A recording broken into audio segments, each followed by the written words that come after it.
Good evening, viewer. Welcome to our Glory Globe TV. Here's the breaking news. Yes, the BRICS 15th plenary session began in Johannesburg on Wednesday, with members calling for strengthening multilateralism for global development and security and improving coexistence among the member countries. Some of the members also talked about the Russia-Ukraine conflict and said that BRICS nations should work towards resolving the issue. Delivering the opening remarks,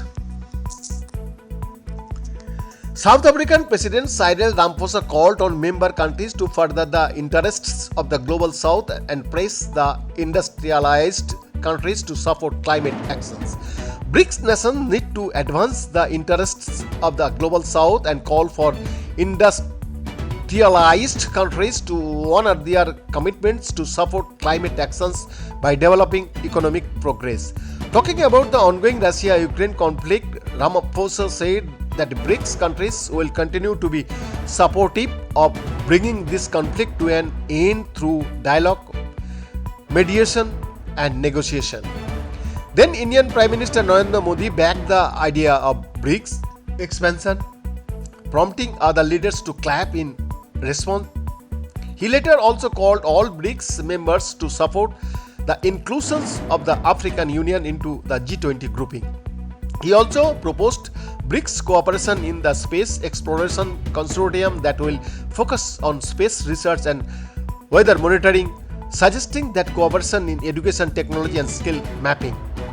Speaking next, Chinese President Xi Jinping said that BRICS countries should practice true multilateralism, stick to solidarity and oppose division. International rules must be written and upheld jointly by all countries based on the purposes and principles of the UN Charter rather than dictated by those with strongest muscles or the loudest of voice.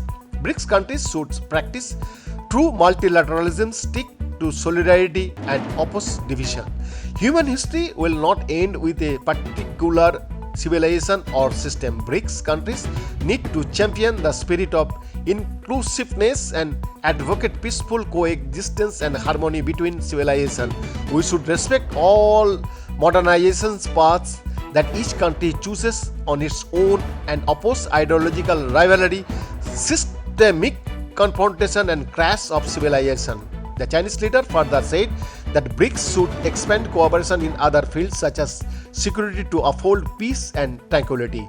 The Cold War mentality is still haunting our world and the geopolitical situation is getting tense. BRICS countries should keep to the direction of peaceful development and consolidate the BRICS strategic partnership. We need to make good use of the BRICS foreign ministers meeting, a meeting of high representatives on national security and other mechanisms, support each other on our core interests and enhance coordination on major international and regional issues. We need to tender good offices on hotspot issues, pushing for political settlement and lowering the temperature.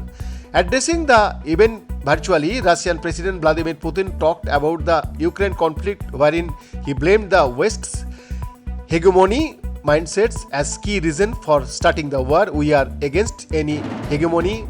The notion of exceptionalism prompted by some nations and the policy of neocolonialism derived from that claim, the Russian leader said. The BRICS groups, which includes Brazil, China, India, Russia and South Africa, firmly believes in the formation of a multipolar world order truly just and based on international law, Putin stated. Our actions in Ukraine have but one motive: to put an end to this war that the West and its satellites in Ukraine started against the people living in Donbass, the president said. He also conveyed Moscow's gratitude to BRICS members, which he said are working to resolve the situation in a fair way through peaceful means. Ben Nazif, Glory Globe TV, Delhi, India.